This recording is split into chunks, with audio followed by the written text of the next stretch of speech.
Some of you may know, my name is John Gerardi. I'm the director at Right to Life of Central California. My background, I'm an attorney. I went to University of Notre Dame and Notre Dame Law School, where I studied a lot about the history and development of American abortion law. And I've been working in public policy relating to abortion as director of Right to Life now for about almost 7 years, and a year before that with the California Family Council. So in this position, I've got the ability to understand and learn a lot about sort of how California treats the topic of abortion more broadly, and ways in which the California legislature, especially over the last decade or so, has really advanced abortion, how it has advanced its accessibility. You heard Dr. John during his talk mention that word, accessibility, and I want you to put that word in your head. No one in the, how many of you heard the old line, this was sort of popular during the Clinton administration, how many of you heard the line that abortion should be safe, legal, and rare? How many of you know that phrase? Like pretty much most of you, right? You will notice that today, politicians and abortion advocates don't say that anymore. They don't say rare, because they don't want abortion to be rare. If you say abortion should be safe, legal, and rare, then you might support policies like, no federal funding for abortion. Okay, well, abortion could be legal, but we don't have to furnish it for people. We don't want it to be commonplace. The current pro-abortion left, they don't want abortion to be rare. What they want is for abortion to be universally accessible. And so many of the things we've talked about today, including the deregulation and proliferation of the abortion pill, are meant to achieve that goal: access, universal access. Letting abortion pills be shipped through the mail gives everyone with a mailbox access to abortion. This is the abortion clinic of the future, and actually, it's kind of the abortion clinic of the present now. In California, you can go onto your phone, you can download a Planned Parenthood app, you can chat with a Planned Parenthood nurse practitioner and get a prescription for chemical abortion right over the phone without an ultrasound first to check if you're having ectopic pregnancy, and then you can get the abortion pill mailed to your house. You didn't have to get in your car, you didn't have to drive somewhere, you didn't have to leave. That is access. That is the goal of universal abortion access. So to start with how, again, specifically California is getting between parents and minors, let's talk about sort of what are the basic principles of abortion law in California and more broadly reproductive health care. So children throughout the United States are not legally allowed to do a lot of things. Kids can't vote. Kids can't sign contracts. Kids cannot consent to a lot of different kinds of things, including a lot of different kinds of medical care. Kids can't buy cigarettes. In California, 18-year-olds can't go to tanning salons, even if they go with their mom. Okay, so if you're 17 years and 350 days old and you want a little tan before prom and you go to the tanning salon with your mom, the tanning salon won't serve you. Okay? And why do we do this? Well, generally in American law, we take this position that if you're under 18, you're kind of stupid, and you lack the ability to weigh short-term risk versus long-term benefit, and so we don't trust you with making certain kinds of important decisions. This is a traditional principle of American and British law. We don't let minors sign contracts. When Kobe Bryant was first drafted into the NBA, he was drafted right out of high school, he was still 17 years old, so his very first contract that he signed with the Los Angeles Lakers, his parents signed it for him because he wasn't 18. So now, when it comes to healthcare, many of you have had the experience of you have a kid in school and they won't give your kid a Tylenol without asking you first. Now, there are certain, though, carve-outs in California law when minors are allowed to receive medical care in certain kinds of capacities, in certain situations, in certain kinds of capacities. So one situation in which a minor doesn't need parental okay for health care, if you are a minor and you are married, you don't need mom and dad's approval for all your medical care. Now, your parents have to approve you getting married as a minor, as a 17-year-old, but after that, you don't need their approval for medical care. If you're in the military, you don't need mommy and daddy's permission for medical care, although, again, if you want to join the Marine Corps at age 17, you need your parents to approve it. The other really big carve-out in California law for when you don't need your parents' permission for medical care is reproductive health care. Okay? And that's a long-standing thing in California law that actually kind of predates the legalization of abortion in California. And I guess you could kind of see in a pre-abortion world maybe why you would make that judgment. You have to say, okay, you have a minor who's pregnant, clearly some lapse has occurred for this to come about. So we have to take a decision, what is our default here in California? What should our default be? Is parental involvement better or worse? And maybe that's a value call judgment. Maybe you could say, maybe all things being equal, parental involvement is worse. Maybe a minor who's pregnant is afraid of parents' adverse action. Maybe they're afraid of retribution or domestic violence or whatever. California decided firmly that our default posture is parents don't get involved in a child's reproductive health care unless the child affirmatively allows the parent to do that, to be involved in those kinds of decisions. Okay. Now, since the pre-Roe time, though, a lot of stuff has happened. The widespread proliferation of various forms of contraception, the widespread proliferation of legal abortion, the proliferation now of the pill abortion process.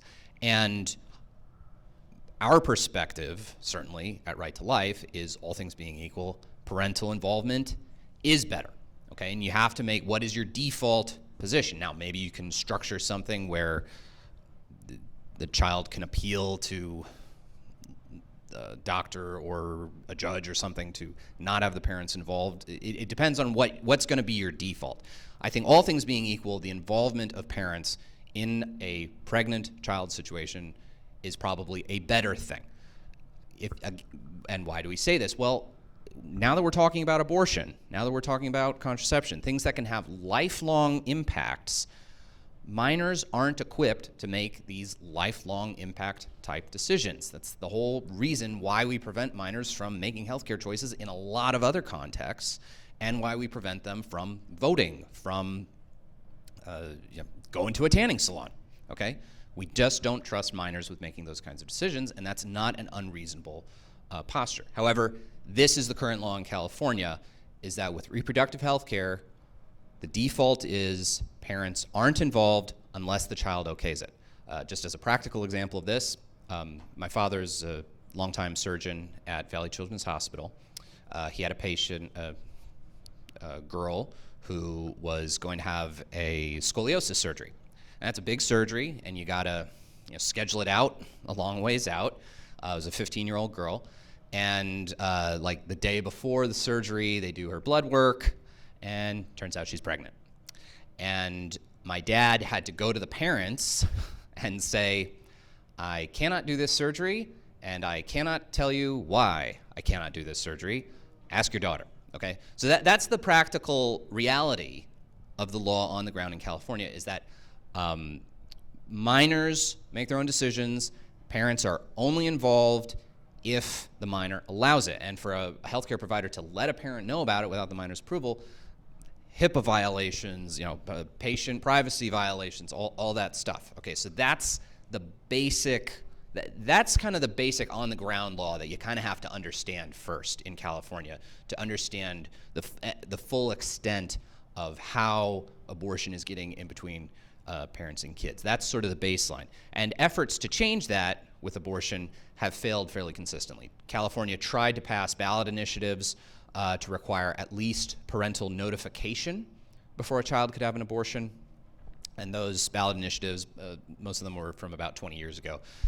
None of those ballot initiatives ever won.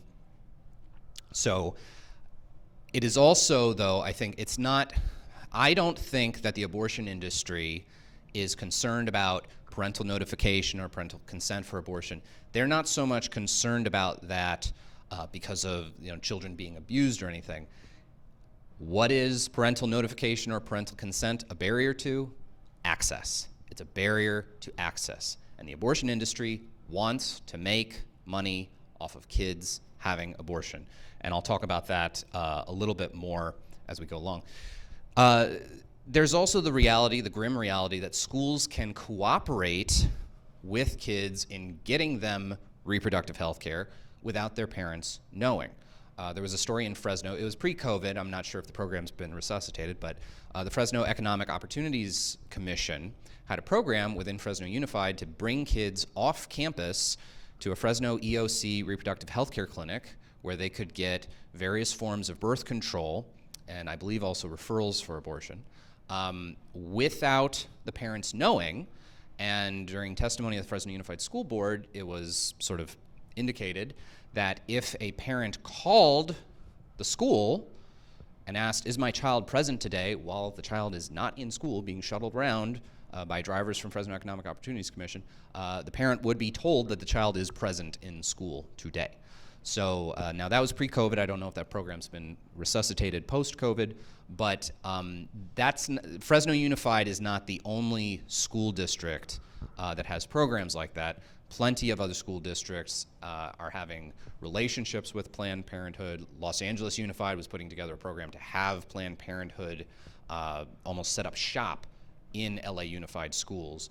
So this is a problem throughout California, how California public schools are sort of facilitating children getting reproductive health care that can have long-term impacts on them without parental involvement. So, next slide, John.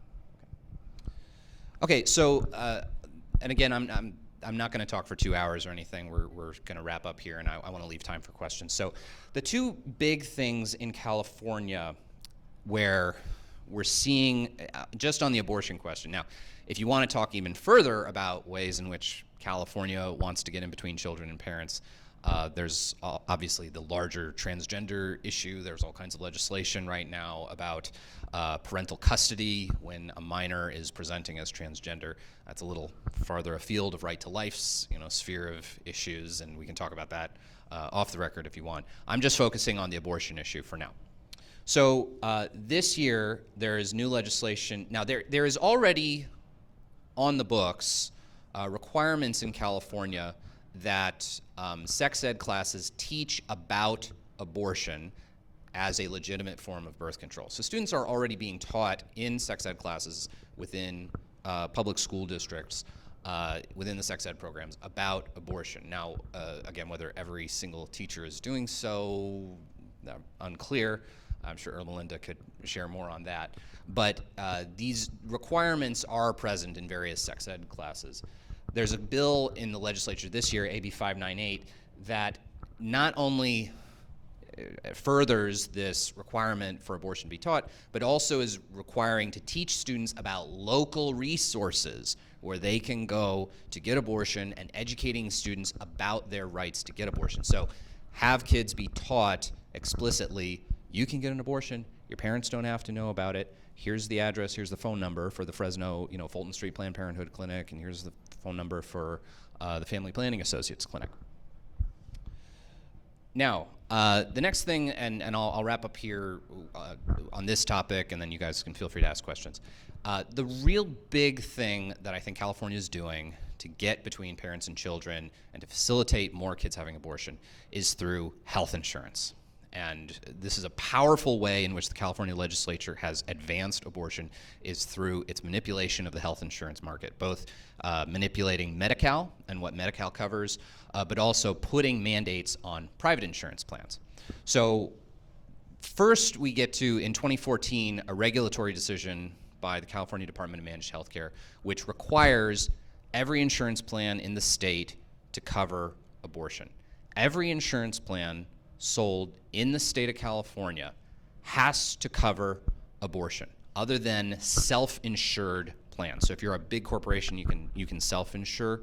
You don't, at the moment, have to have abortion coverage. but any other insurance plan, all of your employer-based insurance plan.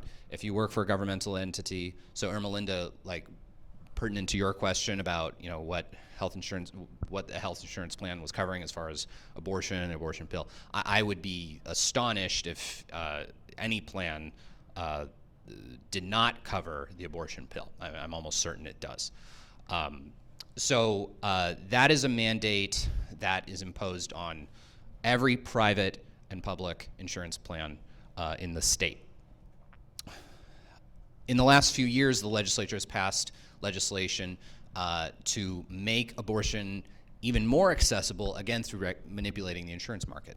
So last year, the legislature passed a bill eliminating all out-of-pocket expense for abortions. No copays, no deductibles for anyone who has any insurance plan, whether Medi-Cal, private insurance, does not matter.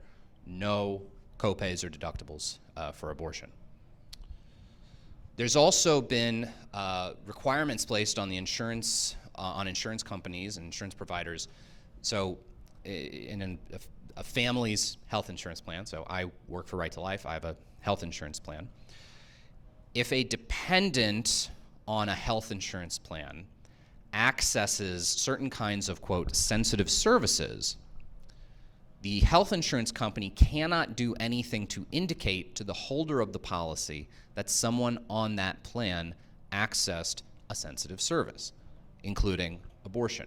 So you're a dad, you work for, ABC construction company, you have your employer-based health insurance plan, your daughter is on your 15-year-old daughter is on your health insurance plan. If she goes and gets an abortion without telling you, your insurance plan will cover it, and there's nothing that will be indicated to you via the insurance company that someone on your plan has access to an abortion. And again, we've eliminated all copays and deductibles for abortion in California. Now, Planned Parenthood and other abortion allies tried to pretend that, well, this is to protect patient privacy. This is to protect the privacy of children minors who might need abortions. It's also very convenient for Planned Parenthood's bottom dollar, okay? So before, if a minor was going in to get an abortion and didn't want her parents to know, well, she'd get signed up for like emergency Medi-Cal or something like that. So instead of getting a Medi-Cal reimbursement for abortion, which is this small, they can get a private insurance reimbursement for abortion, which is much more. So Planned Parenthood makes much more money. Any healthcare provider doing abortions is going to make a lot more money for a private health insurance reimbursement than for Medi-Cal. So abortion advocates were trying to say, oh, this is to protect privacy. No, this helps their bottom dollar. And along the way is severing, again, the parent and child relationship. We also see that the California legislature is doing everything possible to increase the amount of money that abortion providers will get for doing abortions. So there's already on the books supplemental Medi-Cal reimbursements for abortion.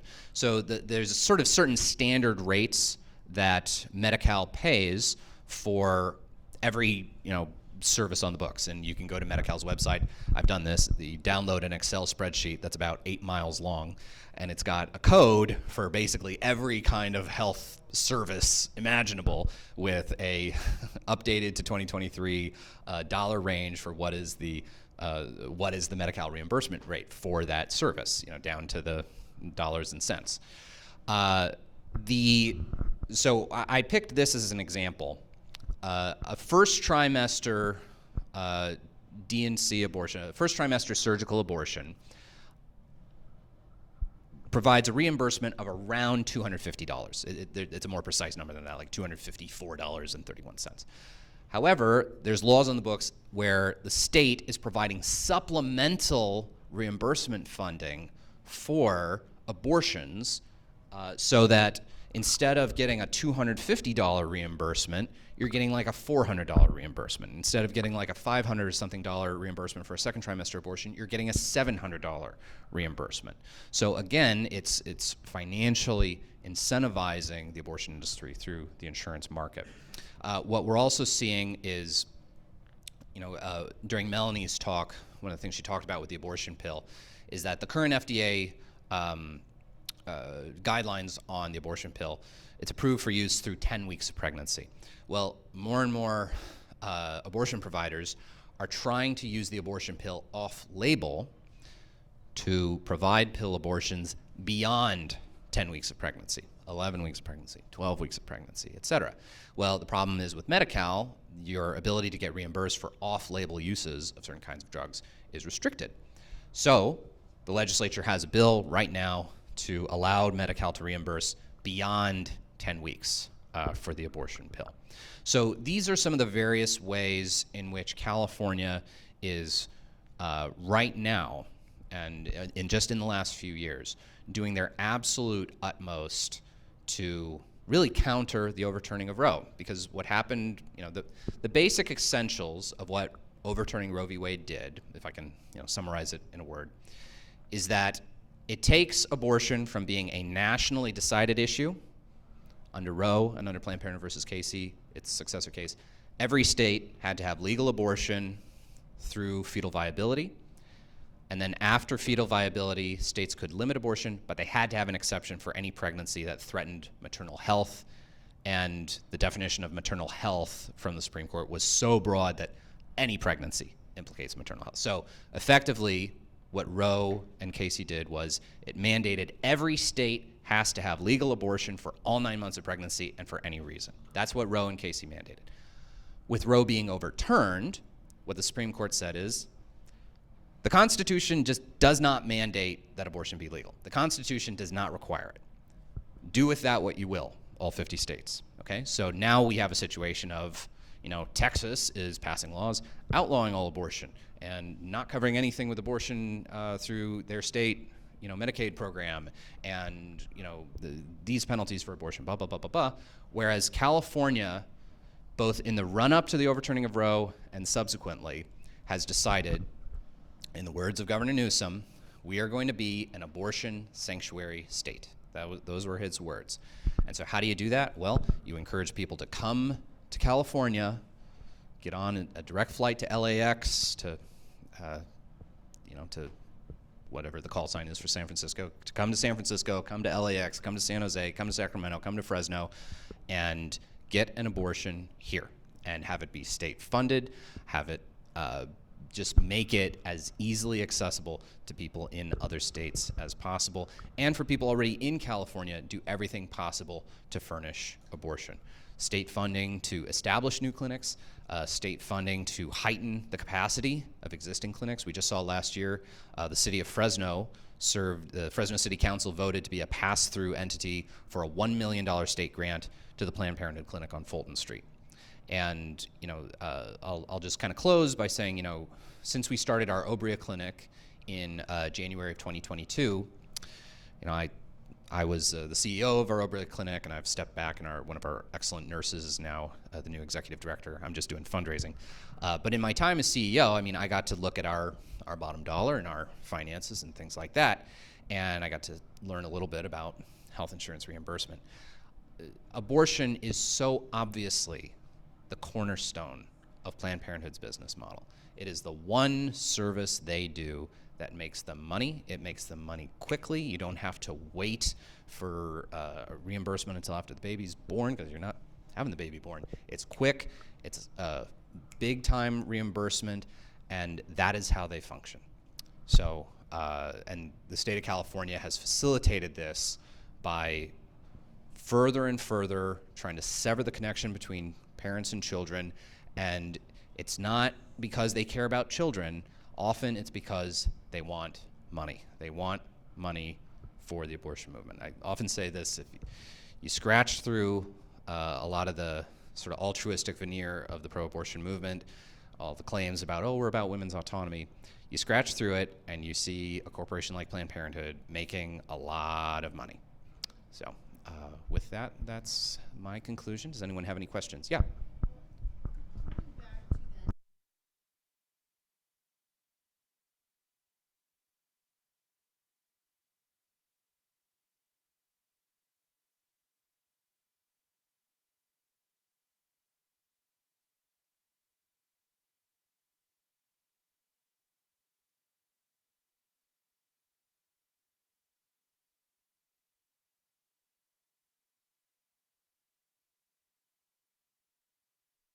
Yeah, and like we've been saying, Ermelinda, so the question is, you know, is there any way of knowing mortality rates from the abortion pill for, you know, women who have compromised immune systems, or any further way of understanding that stuff? Again, we just can't really know, because, you know, we only have 28 reported deaths from the abortion pill, but from what Melanie was sort of telling us, like, that could just be the tip of the iceberg. I mean, just because, you know, are women encouraged not to report if they have complications? Will they, even if they're not encouraged that way, are they going to report that? Are they going to just say they had a miscarriage? They're getting the abortion pill from like a Planned Parenthood or something, but for the complications, they're going to an ER. So the communication of health history might not be accurately done. You're often talking about lower income patients, disproportionately Hispanic patients, where there might be you know, in some cases there might be a language barrier. So yeah, and you know, the CDC reporting is mostly hindered because California doesn't report to the CDC, and it's the biggest state, the biggest population state, and that's just a total black hole in all their numbers. So yeah, yeah. Any other questions, guys? Mm-hmm. How does the abortion pill going to the mail, how is that going to affect Planned Parenthood's bottom line? Well, they can still prescribe it, and I think it actually is positive for them. So here's the thing to think about: the economics of running a clinic. Okay, so the question was, you know, the abortion pill going through the mail, how is that going to affect Planned Parenthood's bottom line? So, okay, in a clinic, time and space equal money. Okay, if you have a doctor's time and exam room space being taken up by a service that doesn't reimburse you well, you're losing money. If your doctor's time and your exam room space is taken up doing something that reimburses a lot of money, then you're making money, right? Fundamentally, this is why abortion, in the short term especially, is more profitable than prenatal care. Okay, you're a pregnant woman, you go into a doctor's office for your prenatal care checkup. You know, maybe they'll do an ultrasound, which you can get some reimbursement for, but if it's just a doctor doing an exam, there's nothing to reimburse. There's nothing to reimburse very much for. So you're paying a doctor maybe, you know, several $100s an hour for his time. It's taking up that exam room space, or a nurse practitioner, you know, maybe $90 an hour or whatever for that exam room space time. You're losing money, right? With the abortion pill process, you're not taking up any doctor time, right? If you're just getting it shipped through the mail, you're really not taking up very much provider time at all. There's no visit beforehand. Now, there's certain services you're losing out on. If they purely do it through the mail, you might be losing out on the ultrasound before and ultrasound after, things like that. But you get your big reimbursement from the drug, from mifepristone. Yes. They're not the only one, but they're the chief one that's doing it. Okay, I mean, because they, if you're a 17-year-old girl who's been going through a Fresno Unified School District school for your whole life and getting sex ed and being told, hey, this is Planned Parenthood, and Planned Parenthood doesn't blah, blah, blah, blah. You whip out your phone, what's the first thing you're going to Google? You're going to Google Planned Parenthood or abortion, and it'll take you to Planned Parenthood. So they're still the one prescribing it. They're still the one getting the reimbursement for it. They're still making the money. You know, the global reimbursement rate for a pill abortion under Medi-Cal rates, and by global, I mean all the services that could be associated with an abortion pill. So assuming a visit before, ultrasound before, providing the abortion pill, and a follow-up exam after, is about $528. Now let's compare that to a $400 reimbursement for a surgical abortion. Okay, and you can kind of see it's $528. Now that's the $400 is just for the abortion itself, and you're probably getting more from, you know, the ultrasound before and other services. But it's comparable as far as what you're making, and you're not paying as much money for a provider. Okay, and that's always been a thing that Planned Parenthood struggled with, is getting people to do abortions. Whether it's you have to fly a doctor in to do it, and that's why they've been so aggressive in pushing. First, they pushed for nurse practitioners to be allowed to do abortions instead of just doctors, And this year, actually, they have a bill in front of the legislature to let physician's assistants do abortions. So, and again, physician's assistants are very competent people. My brother's engaged to a physician assistant, so it's not knocking them, but they're not doctors, you know? So you're lowering the standard of care. Why? Because they want more and more people able to do abortions, and also people that they have to pay less. Okay, because you don't pay a doctor the same as you pay a nurse practitioner or a physician's assistant. Yeah, Sophia? John, I often make reference to the Whose Children Are They documentary that came out in 2022, where a lot of these whistleblowers came out and were giving parents insight, you know, those who watched the film, of how much money Planned Parenthood is pushing into our public school system. Mm-hmm. And they were directly, I mean, it was right there, plain in your face, saying the connection between Planned Parenthood, teachers' unions, and they mentioned the transgenderism. Mm-hmm. You know, now we're dealing with, you know, 8957, Right. where they're allowing the courts to decide what is best for children. So I'm here today because anything that targets our children Yeah. is something that is an interest of me, whether I have minors or not. You know, Right. my children are adults. But it really makes me sad of how many parents are still not They just don't know. wanting to see Yeah. what is in front of them, that they are wanting to target our children. The government wants possession of our children, Mm-hmm. and what better way to do that than Right. than to divide authority over Right. children. Well, and even you know, the question was brought up about different ways in which the government is kind of, public schools are kind of getting in between parents and children. As it relates to transgenderism issues, various kinds of transgender treatments are also treated as these kinds of sensitive reproductive health things where, again, healthcare providers can't inform parents unless the child gives permission. And Planned Parenthood has also really gotten into the game of transgender treatments, not surgical treatments, but hormonal treatments. And again, the reason is, you know, you scratch an altruistic cause, and you'll find someone trying to make a lot of money. And let's think about it. It's not taking to give a child some injection of hormones or something. It doesn't take up a lot of space. It doesn't take up a lot of time. The drugs are really expensive, and you can get a nice reimbursement for it. So that's why you've seen, in spite of the fact that many Planned Parenthood clinics don't offer prenatal care, so prenatal visits, all of them practically are doing these transgender treatments because it makes the most money. And even you can see the difference in Fresno, the Planned Parenthood clinic by Fresno State, so there's one at First and Shaw, which doesn't do surgical abortions, but they do chemical abortions. They will do prenatal care visits there. Why? Well, it's near Fresno State. It's a lot more college kids on mommy and daddy's health insurance, private health insurance plan, fewer Medi-Cal patients. But the Planned Parenthood clinic on Fulton Street in South Fresno, no prenatal care services there. You got to go. You got to go somewhere else, or here's a list of other places you can go. Why? Because it doesn't make enough money if it's a Medi-Cal patient, right? And again, exam room space, provider time, that's money.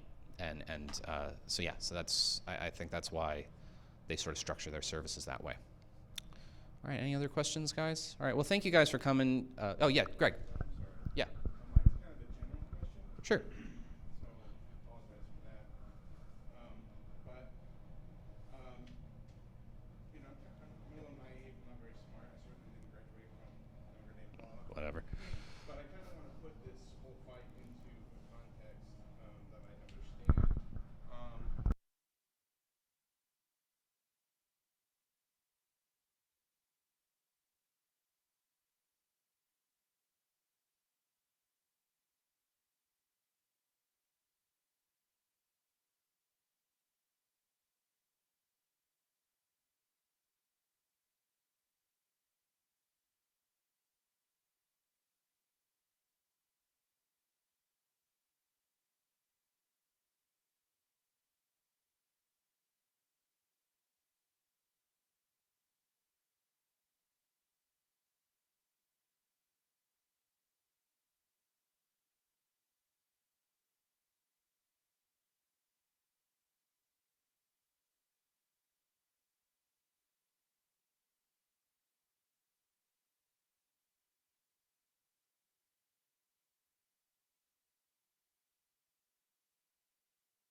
So I think the question is sort of fundamentally, what are sort of the motivations of the abortion movement? Is it like they genuinely want to kill children? Is it misanthropic, or are they sort of altruistic and just want, women's autonomy, or the things that they say?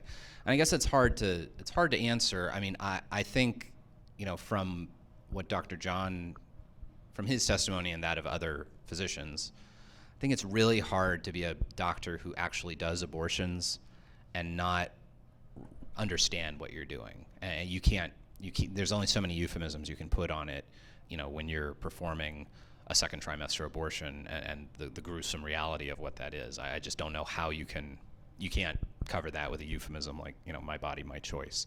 I do think most of the average people you interact with who are pro-choice, they might sincerely, either be just repeating a slogan or sincerely think, no, women should have autonomy and be able to make their own decisions about their future.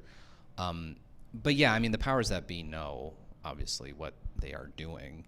And maybe they're just so committed to some kind of feminism ideal that they're like, yes, we know we're killing. It's really the most straightforward arguments, I think, that most prominent abortion advocates have is not actually so much denying the humanity or personhood of the unborn. It's just saying, well, the mom's autonomy is more important than the humanity of this child. So in that sense, yeah, I think it is kind of misanthropic. It is kind of like we think freedom to do stuff is more important than this life. And then that's fundamentally where it is. So yeah, I mean, it's kind of it's a hard question to answer entirely, but I think the higher up you go within the abortion movement, the more that kind of attitude is at the heart of it, that we don't value life as much as we value people's ability to do what they want, but also our ability to make a lot of money on the way. And I think that's kind of a convenient byproduct.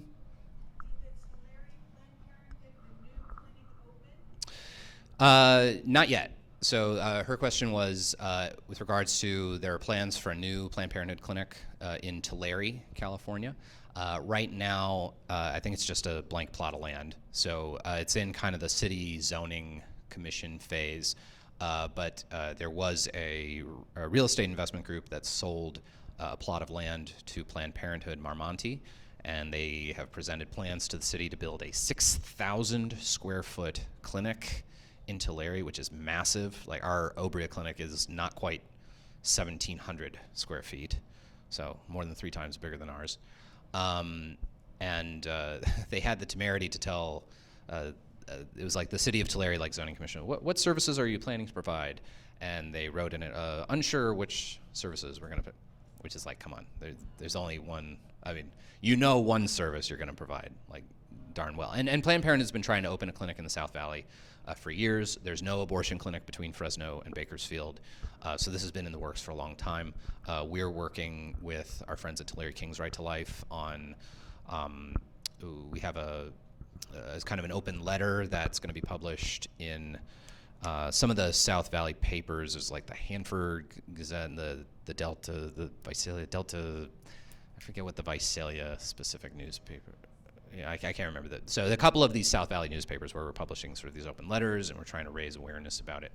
We've also sent opposition letters to the relevant City of Tulare city officials regarding it, in which we're trying to make a kind of a legally valid case for why they should not do any zoning exceptions or anything to allow Planned Parenthood to have a clinic here. The problem is you can't tell, in California, you can't tell a city, don't allow this because they do abortions and abortion is evil. That's not going to hold up in court. So basically what we've done is focused on evidence that was gathered in 2015 and 2016 by Congress of Planned Parenthood Marmonte's involvement with unlawful activity, evidence of their involvement with sales of the body parts of aborted children, things like that. And just saying, hey, this evidence was collected by Congress. Congress made criminal referrals about Planned Parenthood Marmonte to the FBI, maybe that could be a reason not to give them a zoning exception. So So we're working on that, and I've been working with the leadership at Tulare King's Right to Life specifically on that. Mhm. Do you know how many clinics there are worldwide, and do you know how many have closed in the USA or worldwide? No and no. Not off the top of my head, no. I do know that Planned Parenthood has been kind of, specifically Planned Parenthood has been kind of consolidating. So there are fewer abortion clinics, but it seems like their strategy has been fewer but bigger. So instead of several little sites, consolidate into one big site. So there have been some pro-lifers who I think were kind of naively like, oh, Planned Parenthood's closing a clinic in Houston. That means we've won. And then they open a massive, they close down 2 clinics and then they open a massive, 8-story or whatever monstrosity.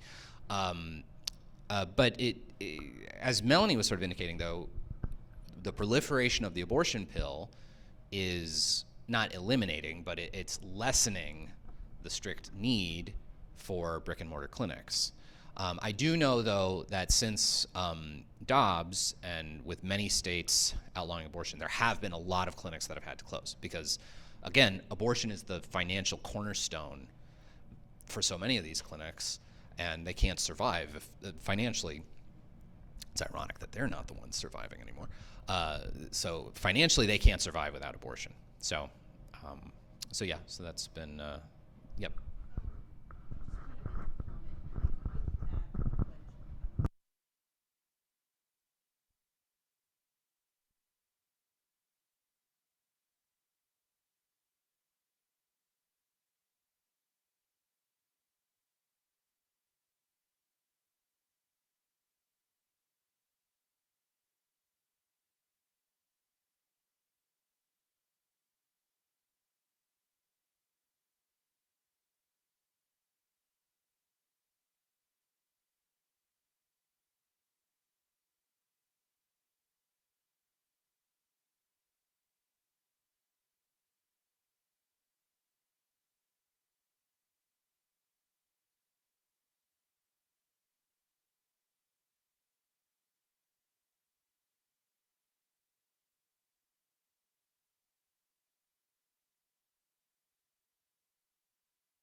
Right. And start, demanding more information and what is exactly happening in these clinics. Yeah, well, and that's why I was glad to do this event. I want this to be kind of a trial run for us at Right to Life about, what materials could we provide more to parents in whether it's schools that we're allowed to work with or, churches that might be interested. And I want to use sort of the video from these talks sort of as a marketing thing. And Colin, we can edit this out, but I want to use the video of this talk and some of these educational resources to kind of pitch to different schools that, like, this is very real and it's impacting. I don't care if your kid's at a fancy private school or public school. Like, these are real and present threats to kids, and the system is set up. California law is set up for you to be kept in the dark. So yeah, no, I agree with you, Melinda. I think there's a lot, and I hope over the course of this school year, in the schools that we're going to work with, I want to try to introduce make some of these materials available, especially to parents. So. Mm-hmm. John, I like the fact that relationship was stressed, especially with Dr. John. Building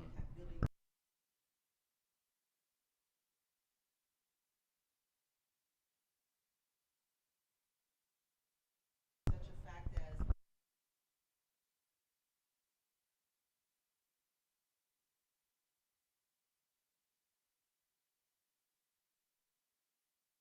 Oh yeah. schools cannot. For now, yeah. For now. Yeah. And my understanding is, and this is an issue in California law. I think it's, or Melinda, you might be able to correct me if I'm wrong on this, but my understanding is still that kids are sort of the default postures that you're in, and parents have to affirmatively opt out. I'm not sure if that's true. Ermelinda's nodding her head. Yeah, and that's what I mean. I think it's not even. I think it would be our unequivocal message at Right to Life would be, if your kid's going to a public school, take them out of sex ed. Do not let them go into sex ed. And I know it's sort of, well, they'll be made fun of. Well, that they're being right now educated about abortion, and they're going to be educated about it more, next year. Yep. Is there a way for us to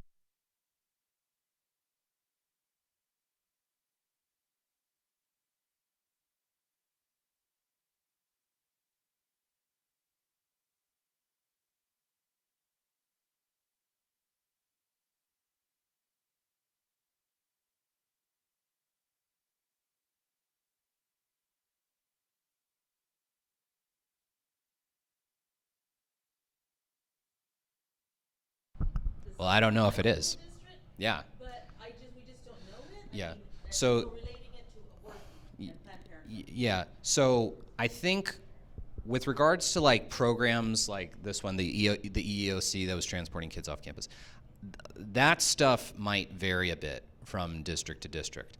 However, the curriculum stuff about what has to be taught in sex ed, that's mandated statewide. And I always on my show, I make fun of Clovis parents who, oh, I'm sending my kid to a Clovis Unified School, and the ghost of Doc Buchanan, hangs over it and protects my children from liberal thinking. And my when I went to Clovis High, 25 years ago, my social science teacher was a Republican. It doesn't matter if you're in Clovis. Clovis Unified is not some special, island of conservativeness. These are statewide curriculum mandates. Now, you might have a teacher who's like, and gets away with it, and maybe doesn't want to talk about X, Y, or Z.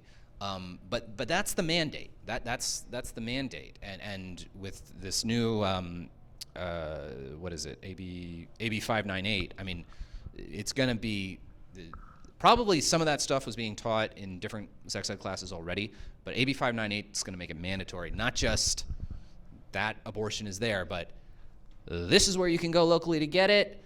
You don't have to tell your parents. All that stuff is going to be laid out very explicitly. Mm-hmm. John, and I know that what you're saying is that it all depends on the school site. We know it's mandated, but certain teachers, they put it off to teach it Right. until like the last 2 weeks of school. There is supposed to be an informational meeting with the parents and they're also supposed to give that permission, if they want to take the class or not. To opt out. Their student to be removed and go to another class. But again, it is mandated, but is it being enforced?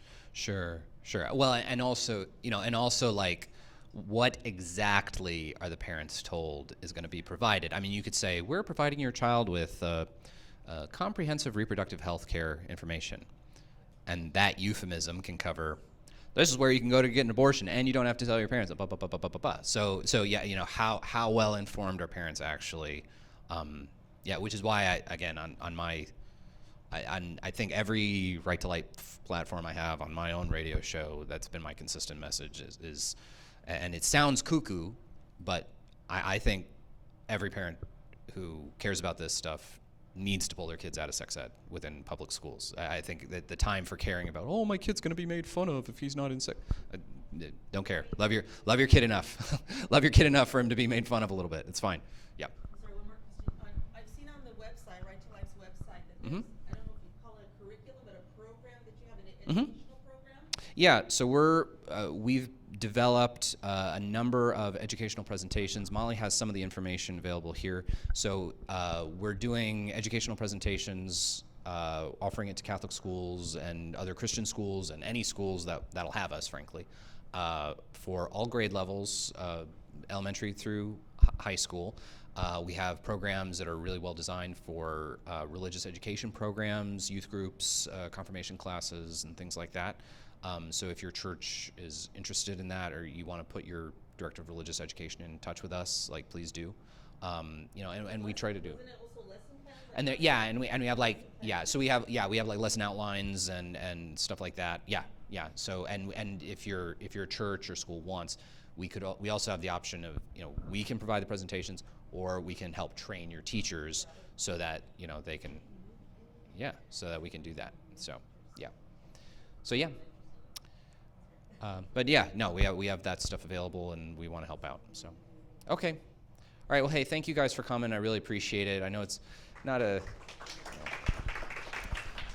huge crowd showing up, but it's kind of summertime, and we wanted to do something in the summer, and I'm going to try to do as much with the video from this to spread this to as many people as possible, and again, advertise this more to folks. So anyway, please take a donut, please take some coffee, please take some waters. So thank you guys.